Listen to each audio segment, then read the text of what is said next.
आदाब, नमस्कार। मेरा नाम है मोनी सनवर और आप देख रहे हैं मुंसिफ टीवी की खास पेशकश चुनावी दंगल। चुनावी दंगल में आज मेरे साथ एक ऐसे शख्स और ऐसे मेहमान मेरे साथ हैं जिनको तारुफ की ज़रूरत नहीं है, लेकिन शायद मैं उनकी थोड़ी सी हिस्ट्री बताऊं तो आप समझ जाएंगे। आज मेरे साथ एक ऐसे शख्स मौजूद हैं जो तेलंगाना मूवमेंट में एक बड़ा अहम किरदार अदा करते हैं। तेलंगाना जब बन रहा था तब उन्होंने बहुत सारे प्रोटेस्ट किए, तेलंगाना के हक़ में आवाज़ उठाई और उनकी आवाज़ कामयाब भी हुई। और उस कामयाब आवाज़ की वजह है कि आज तेलंगाना एक अलग राज्य है। न सिर्फ तेलंगाना, वो एक सुप्रीम कोर्ट के एडवोकेट हैं।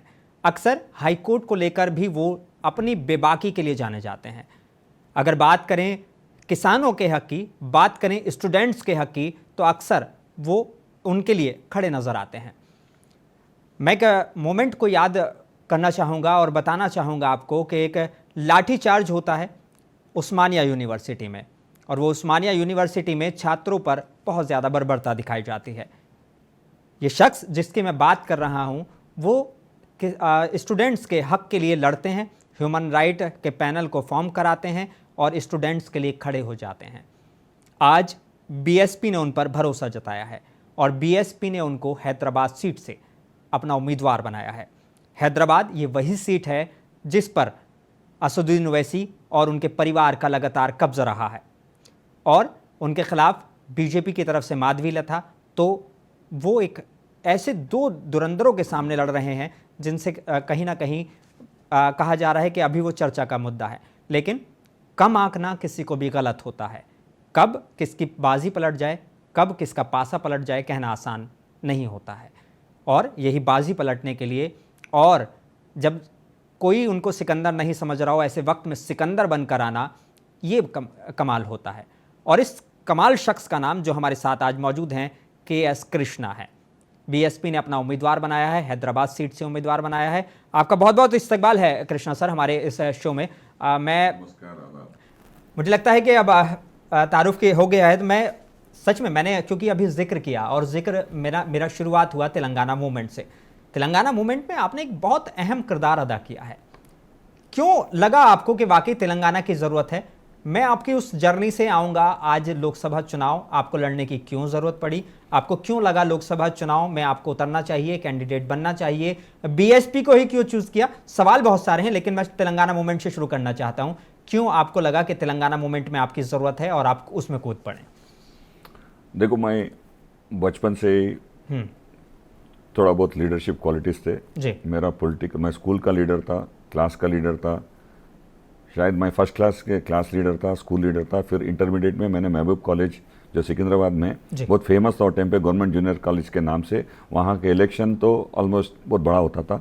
उस इलेक्शन में प्रेसिडेंट जैसा कॉन्टेस्ट किया था 1987 में, 87-88 जी। उसके बाद मैंने निज़ाम कॉलेज ज्वाइन की थी और वहाँ पे हमारा फर्स्ट ईयर में इलेक्शंस बैन हो गए थे। ओके।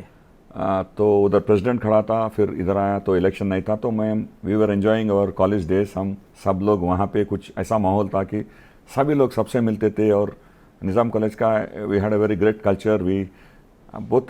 बहुत बढ़िया लाइफ स्टाइल था उधर, सभी से मिलते थे हम, like everybody were like brothers and friends and थोड़े बहुत झगड़े भी होते थे, लेकिन सब एक निज़ाम कॉलेज बोलते एक रहता था। तो वहाँ से फिर उसके बाद मैं कैंपस ज्वाइन किया था, एमए साइकोलॉजी, और वहाँ पे मैंने फिर पॉलिटिकल थोड़ा वहाँ के जो लीडिंग चल रहा था उनके साथ ही जुड़ गया था मैं। अखिल भारतीय विद्यार्थी परिषद का मैं स्टूडेंट ऑर्गेनाइजेशन में था, लेकिन मैं ऐसा कुछ पोस्ट नहीं लिया था, लेकिन I was very close to the leadership there. मैं उनके साथ घूमता था, लेकिन मेरा ज़्यादा पढ़ाई में था, मेरा ध्यान सिविल सर्विसेज के लिए प्रिपरेशन था। तो मैंने थोड़ा काम किया था, लेकिन ज़्यादातर लाइक लाइब्रेरी में टाइम स्पेंड करता था। मैं साइकोलॉजी डिपार्टमेंट का था और साइकोलॉजी मेरा सिविल्स का ये था। तो उसके बाद मैंने इधर उधर थोड़ा काम भी किया था, मार्केटिंग वो ये। फिर उसके बाद 97 में मैंने because of my psychology background मैंने एक आईटी कंपनी ज्वाइन की थी, रिक्रूटमेंट डिवीजन में, छोटा सा सॉफ्टवेयर कंपनी था। 97 से 2002 तक मैंने काम किया था। उसके बाद 2002 में मैंने लॉ ज्वाइन किया था और लॉ में भी थोड़ा बहुत स्टूडेंट्स हमारे पॉलिटिक्स जैसा रहता था। उसके बाद मैंने फिर से आईटी में ज्वाइन किया, फिर मैंने दुबई चले गया था।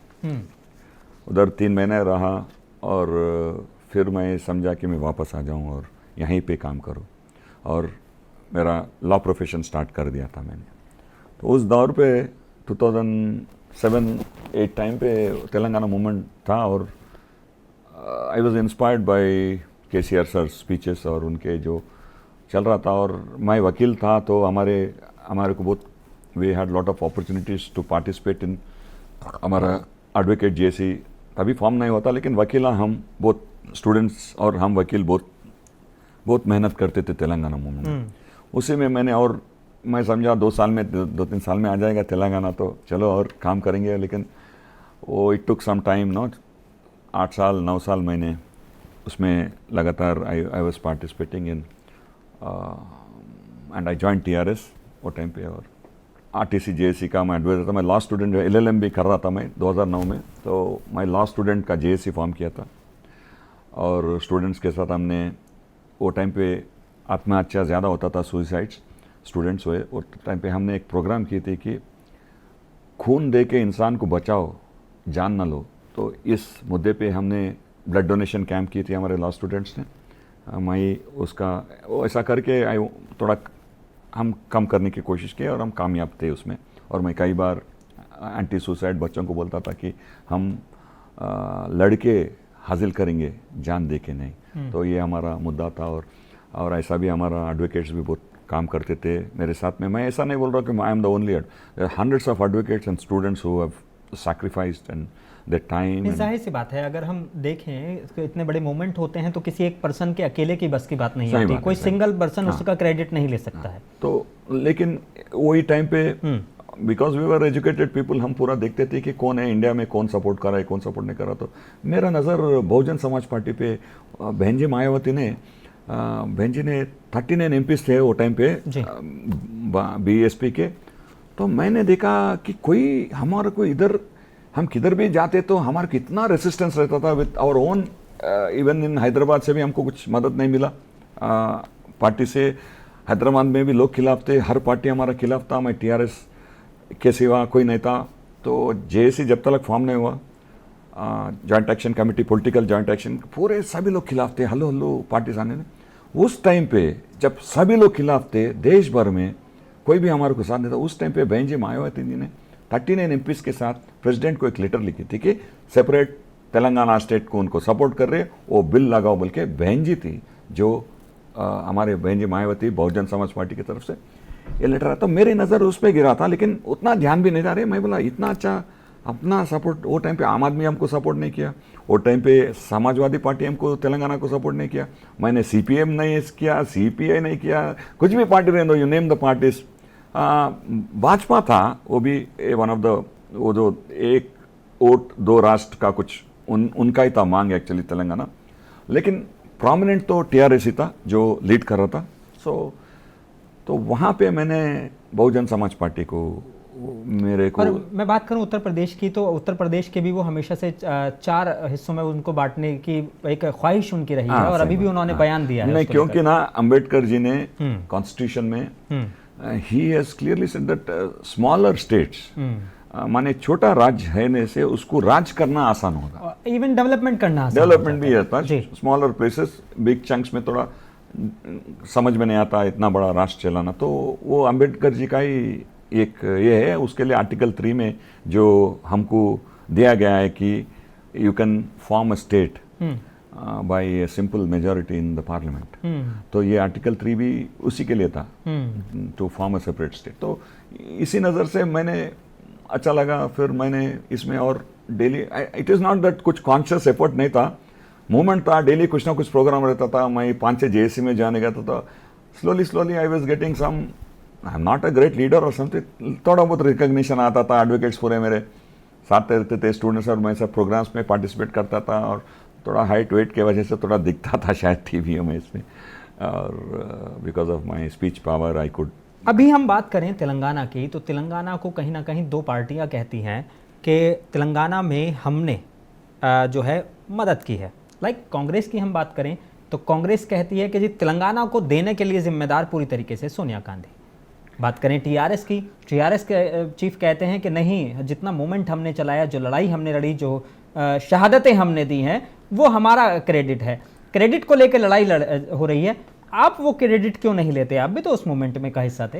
हाँ सही बात है ना, मैं तो बोल रहा हूँ हम हैं, लेकिन देखो पॉलिटिकली हम जैसे वकील या डॉक्टर्स या इंजीनियर्स एजुकेटेड पीपल को पॉलिटिकली ऊपर आना थोड़ा मुश्किल है, because it is all become जो पैसे का गेम चल रहा है। और कोई लीडर बनना चाह रहा तो आसान नहीं है, क्योंकि ना जो फाइनेंशियल नेसेसिटीज़ होते हैं पॉलिटिक्स में, उसको ऑर्डनरी डॉक्टर्स ये लोग मुश्किल है, अनलेस पार्टी फंड्स देम। लेकिन पार्टी में फंड नहीं चल रहा आजकल, पार्टी यहाँ फंड ले रहे हैं और टिकट दे रहे हैं, because all the rich people can afford the ticket, by the ticket. तो ऐसा चल रहा है। तो हम क्रेडिट तो सभी को मालूम है, आज विद्यार्थी स्टूडेंट्स और एडवोकेट्स प्रोमिनेंट थे तेलंगाना मूवमेंट में, along with TRS was a leading force. I don't want to, देखो सर आज मैं एक दूसरा पार्टी में हूँ या मैं किसी पार्टी में हूँ, ये नहीं बोल सकता कि केसीआर साहब का उनका बहुत बढ़िया हाथ था, बड़ा रोल उन्होंने अदा वेरी किया। Great role and he was a great, nobody could match him at that time. But आप मानते हैं कि कहीं ना कहीं मायावती को भी इसका क्रेडिट जाना चाहिए? मायावती क्योंकि जी उन्होंने तो 39 नहीं, वो तो पहले वो उसका क्रेडिट तो उसको है, हम तो उसी के लिए बोलते रहे। बहन जी का वजह से हमारे को पहला मदद कौन दिया? अब हमारे केसीआर साहब भी मिले थे। और इम्पोर्टेंट यही होता है कि पहला हाथ किसने बढ़ाया मदद के लिए? पहले आप बीएसपी में, उसके लिए जब मैं आप जो पूछे मैं बीएसपी की तरफ, जब 2014 में मैं टीआरएस का स्टेट जनरल सेक्रेटरी था टाइम पे, तो मुझे पता नहीं था टिकट लेना कैसा, लेकिन जब मेरे को मौका मिला, ऐसा तो पार्टी है, इसको बहुजन समाज पार्टी में चुना था। मैं बोला दूसरे भी पार्टियां मेरे को टिकट देने के लिए तैयार थे, छोटे मोटे पार्टियां, लोक सत्ता और ये दूसरे पार्टियां, लेकिन वो लोग तेलंगाना मूवमेंट में साथ नहीं थे। वो मेरे को ध्यान में लगा कि मैं ओनली बीएसपी को चुना था मैं, और मैं चार मीनार से चुनाव लड़ा था 2014 में। क्यों नहीं बीआरएस को चूज करा जब आप जनरल सेक्रेटरी तक लेकिन इस बड़े लेवल पर जाते हैं? देखो मैं क्या था, मेरे में एक छोटा सा लीडर था और उसको बाहर निकालने का था, तो मैं टीआरएस में मेरे को समझ में नहीं आता कैसे टिकट लेना, और थोड़े लोग मेरे को मिसगाइड भी करे थे कि आपको नहीं मिल सकता, आप वकील लोगों को नहीं देते, ऐसा कुछ वो गलती हो गया। इट्स ओके, तो मैंने बहुजन समाज पार्टी चुन लिया था, और उधर भी सभी को एकोमोडेट 2014 में आपने बहुजन समाज पार्टी चूज किया? मैंने चुनाव लड़ा था चारमीनार से। ठीक है। हाँ, असेंबली चुना उस टाइम आपने? Assembly, yes. नहीं, वो टाइम पे भी मेरा मेंबर पार्लियामेंट का ही टिकट डिक्लेयर हुआ था हैदराबाद से। ओके। लेकिन कुछ I don't know, something happened, कोई आदमी आ गया था, तो समथिंग कुछ ऐसा हो गया, स्लिप हो गया। मैंने, वो लोग बोले ये करो, तो ऐसा हो गया, something happened where I miss the ticket, but I was declared as a MP ticket even in news. बढ़िया है, वो दिन का आज मेरे को मिल गया फिर से। ठीक है, क्रेडिट की तो बात हो गई है, लेकिन मैं एक सवाल पे आना चाहूँगा, और बहुत क्लियर मैं सवाल पूछूंगा आपसे। माधवी लता, हाँ, वो भी निज़ाम कॉलेज से, असुद्दीन ओवैसी वो भी निज़ाम कॉलेज से, और आप भी निज़ाम कॉलेज से। क्या ये एक संयोग है कि आप तीनों इस हैदराबाद सीट से चुनाव लड़ रहे हैं और तीनों ही एक कॉलेज की पैदावार है? नहीं, ये तो देखो, मैं सुप्रीम कोर्ट में हूँ, मुझे पता नहीं था, अभी ऐसे पता चला कि सभी लोग हमारे कॉलेज के, लेकिन तीनों अलग अलग पार्टीज के हैं, और शायद उनको पता नहीं कि ये मैं भी निज़ाम कॉलेज का हूँ। ओके। उनको पता नहीं होगा, क्योंकि शायद उनको पता नहीं था। और असुद्दीन ओवैसी क्या सीनियर थे आपके, या आप उस टाइम सीनियर थे? मेरे से 2 साल सीनियर थे, मैं मिलता था उनसे भी। वो बड़े क्रिकेटर थे हमारे कॉलेज के, वेरी हैंडसम, बॉलिंग बहुत बढ़िया डालता था, बहुत लोग डरते थे उनके बॉलिंग से, वो तो याद था मेरे को। मैं भी खेला था A1, एक मैच खेला था मैं भी, तो बट सीरियस नहीं खेला था, तो ऐसा या he was a senior to me, 2 years, I think 2 years और 1 year, I remember him. Cricket के मैदान से वो बॉलिंग, आप बैट्समैन, अब मुझे नहीं पता कि उन्होंने आपको आउट किया कि नहीं किया, क्या अब यहाँ पर आप आउट कर पाएंगे कि नहीं कर पाएंगे? नहीं, ये तो देखो, ये चुनाव है, और ये मैंने कौन आउट करना है, कौन आउट होना है, ये तो जनता डिसाइड करेगी। बिल्कुल। गेम तो हम खेलेंगे, मैदान भी है, लेकिन एम्पायर कोई और है। डिसीजन देने वाला एम्पायर और है, तो जनता है। कैसा माहौल दिख रहा है? आप लगातार रैलियां कर रहे हैं, आप लगातार जनता के बीच में हैं। हाँ। क्या माहौल दिख रहा है? नहीं, माहौल का मतलब देखता हूँ तो थोड़े, उनका तो पकड़ है, भाजपा भी बड़ा पार्टी है, मैं तो नहीं, बड़ा पार्टी होना एक अहम नहीं है। चल रहा है, सभी लोग उनके तरीके से वो लोग कर रहे हैं। हमारे भी रथ चल रहा है, हमारे भी रैलीज चल रहे हैं, बहुजन समाज पार्टी जो है वहाँ जो पीड़ित लोग हैं, जो SC ST माइनॉरिटीज़ BCs बोलते हैं हमारे पार्टी के, हम जब थोड़े अंदर के कॉलोनीज जा रहे तो बढ़िया रिस्पांस मिल रहा है हमको। ओके। आज हम चंद्रायन गुट्टा में बहुत बड़ा रैली किए थे और पब्लिक बहुत हमारे सपोर्ट में आ रही है। चंद्रयान गुट्टा कहीं ना कहीं अकबरुद्दीन ओवैसी का गढ़ माना जाता है। हाँ। अकबरुद्दीन ओवैसी हमेशा ज़्यादातर चंद्रयान गुट्टा से चुनाव लड़ते हैं और जीत भी जाते हैं। अच्छा। आपको क्या लगता है कि चंद्रयान गुट्टा बिल्कुल ओवैसी के गढ़ में घुसना और खासकर उनके छोटे भाई के गढ़ में घुसना वाकई एक चैलेंज नहीं है एज ए वोटर को अपने पक्ष में लाने के लिए? नहीं, देखिए ये पॉलिटिक्स है और पीपल हर 5 साल को हमको मौका दिया जा रहा है कि आप किसी को चुनो। तो ये तो उनका बैस्टन है, इट्स उनका पकड़ है उसमें तो कुछ बात नहीं है उसको चैलेंज करने का, डेफिनेटली। लेकिन देखो बड़े बड़े राज्य रहते हैं, लेकिन रोमन एम्पायर भी गिर गया है। एग्जैक्टली कब उनका तख्त हट जाए पता ही नहीं चलता है। लेकिन मैं आज ये तो मैं पॉलिटिक्स को कुछ अलग नजर से देखना चाह रहा हूँ, मैं खाली डेवलपमेंट एस्पेक्ट्स में, because I don't want to get into this एक के ऊपर एक बात करना या रिलीजन, ये सब नहीं। मैं बोलता हूँ सिर्फ let us come down to development. Okay, क्या डेवलप हो रहा है, क्या चाहिए जनता को, क्या चाहिए, क्या उनको साफ सुथरे रोड चाहिए, क्या उनको ट्रैवल फैसिलिटीज अच्छा चाहिए, क्या उनको यूटिलिटीज लाइक राइस, दाल, चावल, चिकन जो भी है, जिनका प्यारा फूड आइटम्स उनका कम दाम में चाहिए, गैस, इलेक्ट्रिसिटी।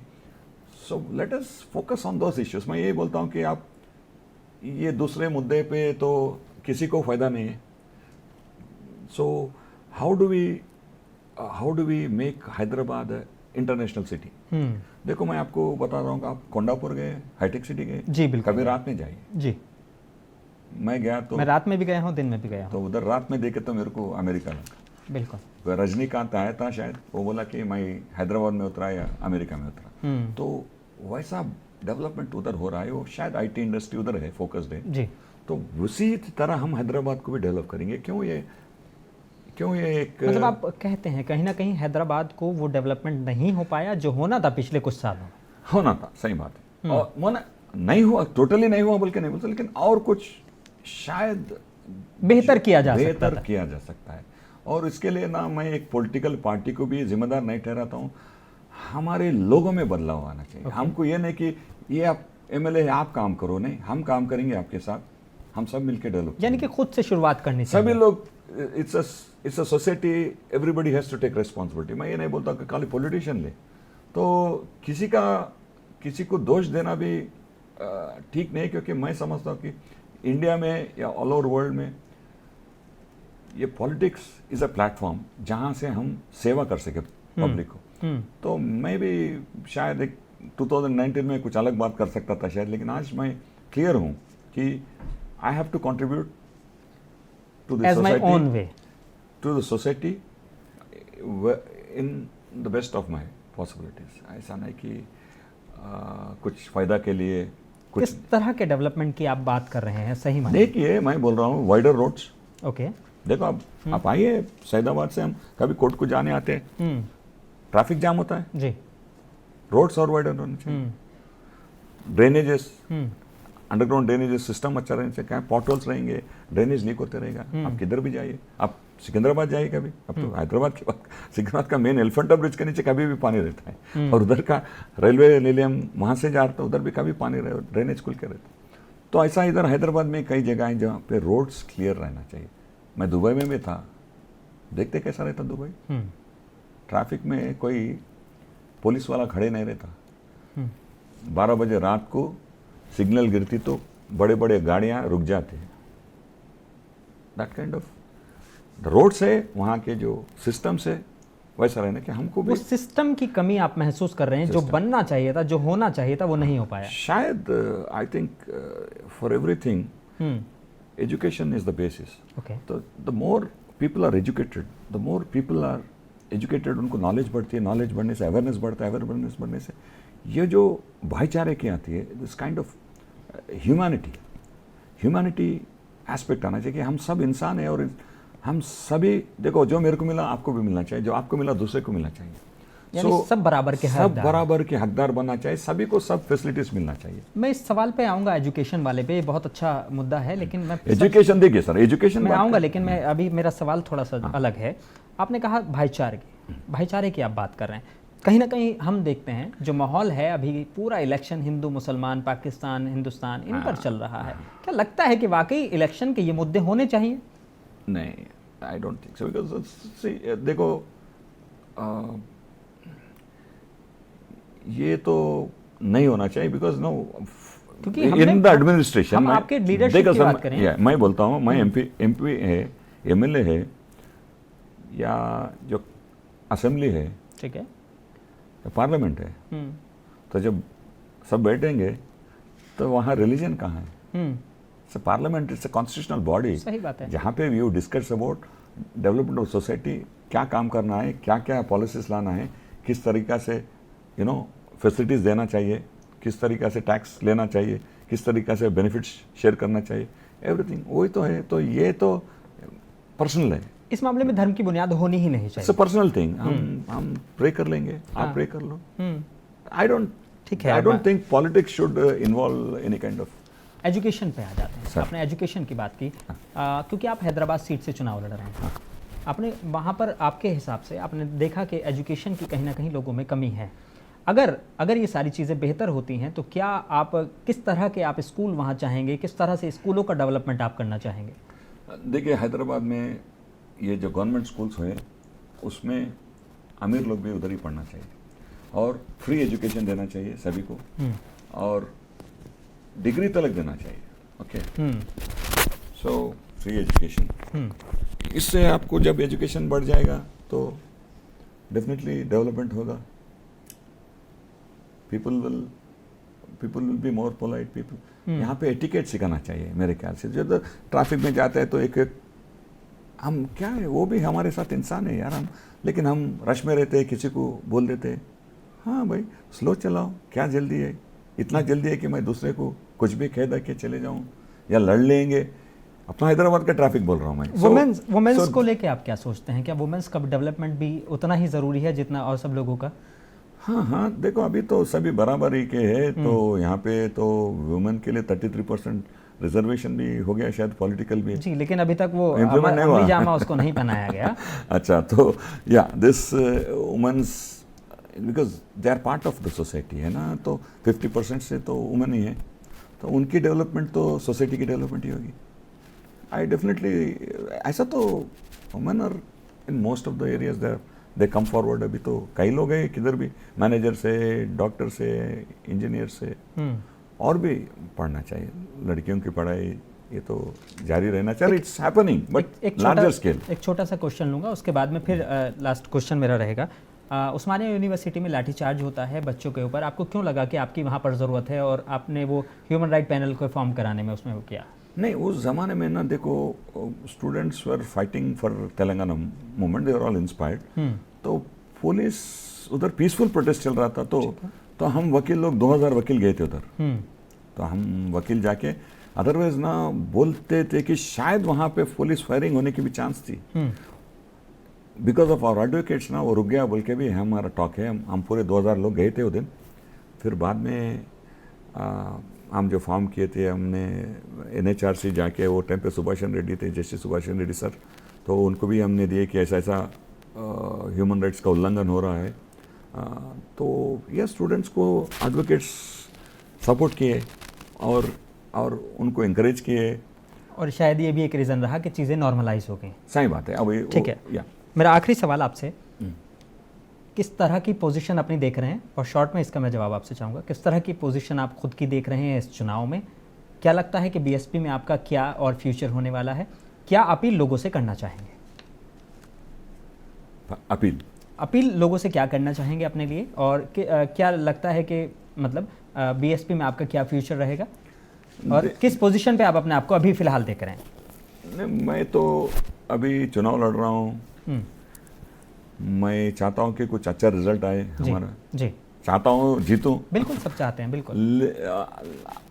अच्छा स्कोर होना चाहिए, माने अच्छा वोट्स मिलना चाहिए, और क्योंकि मैं एजुकेटेड हूँ, मैं सुप्रीम कोर्ट का वकील हूँ, मेरे 3 पीजीज है और मैं तेलंगाना के भी लड़ा हूँ। तो लोग को ये जान जाएंगे कि हैदराबाद में ये बंदा खड़ा है तेलंगाना मूवमेंट वाला। मैं एल्डर्स फोरम बोल के एक था इधर, उसमें भी मैं काम किया था। तो आरटीसी जेएसी को काम किया था, रेलवे जेएसी को काम किया था और ज़माने में। तो लोग जान जाएंगे चलो एक पढ़ा लिखा आदमी है तो इसको थोड़ा एक मौका देंगे। ऐसा नहीं कि वो भी सभी लोग यहाँ पे, तो ये बैटल तो निज़ामियंस का है और पूरे भी पढ़े लिखे सब बैरिस्टर है, वो तो लंदन में क्या है। और मैडम भी बहुत पढ़े लिखे दिख रही, उनकी जो टॉक देखते हैं। तो देखते हैं लोग किसको चुनते हैं। हमारे तो बहुजन है हमारे साथ में, क्योंकि अभी देखिए आप चुनाव जीत रहे हैं। क्यों जीत रहे साहब आप? क्योंकि आपका पॉपुलेशन ज़्यादा है तो आप जीतने का दावा कर रहे हैं। ठीक है, अभी मैं बताता हूँ हमारा पॉपुलेशन क्या है बहुजनों की जी 90% है हमारा देश में। तो हमें जीतना ना तो इंडिया में ही हम जीतना है। बहुजन समाज पार्टी का मैं देखता हूँ कि जहाँ जहाँ भाजपा रूल कर रहा है वहाँ वहाँ बहुजन समाज पार्टी भी जीत सकता। बताइए क्यों? अगर बहुजन समाज पार्टी के लोग समझ जाएंगे बहुजना की ये हमारा वोट से हम डाल के हम राज करेंगे, ये जिस दिन उनको पकड़ में आए ना, कोई नहीं रोक सकता बहुजन समाज पार्टी। लोगों में अभी वो अवेयरनेस आ रहा नहीं, वो फ्रैगमेंट हो जा रहा है vote. 90% SC ST minorities BCs हम सब इकट्ठा हो जाएंगे। ठीक है, बहुत शॉर्ट में जवाब, वकीलों का सपोर्ट मिल रहा है आपको? अभी मैंने थोड़े देखो हमारा क्या है, एडवोकेट्स में ऑलरेडी पैनल्स है, माने BRS का पैनल रहता है, BJP का पैनल रहता है, कांग्रेस का पैनल रहता है, PS का भी रहता है। और लेकिन ना ऐसा कोई वकील नहीं है जो इधर खड़ रहा है मेरे साथ जो काम किया ना, तो शायद वो लोग एक्सटेंड कर सकते हैं from advocates irrespective of party line. I appeal to all the advocates of Telangana, Hyderabad city civil court है, हाई कोर्ट है, जो कमांडर और ड्यूरिसडिक्शन और parliament constituency. Appeal to all the advocates to support me and vote for me and tell all your friends and families एंड आप मुझे vote कीजिए, क्योंकि मैं वकील हूँ, आपके साथ काम किया हूँ। मैंने कभी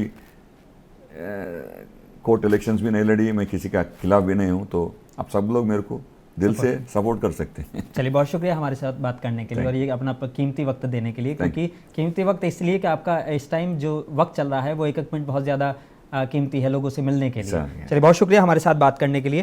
तो KS कृष्णा हमारे साथ है, BSP कैंडिडेट हैं हैदराबाद सीट से, और उनका सीधा साफ तौर पर मानना है कि एजुकेशन, हेल्थ को लेकर काम करना चाहिए, एजुकेशन को लेकर काम करना चाहिए। रोड्स का जो डेवलपमेंट है वो कहीं ना कहीं अभी उस बेहतर तरीके से नहीं हुआ है जितना होना चाहिए था, और उन्होंने तेलंगाना जो बनना था उसमें अपनी भूमिका का जो बताया कि किस तरीके से उन्होंने रोल अदा किया था, और न सिर्फ तेलंगाना के लिए और कई सारे उन्होंने काम, जो जॉइंट एक्शन कमेटी बनाई उसमें और बहुत सारी चीज़ों में उन्होंने काम किया है।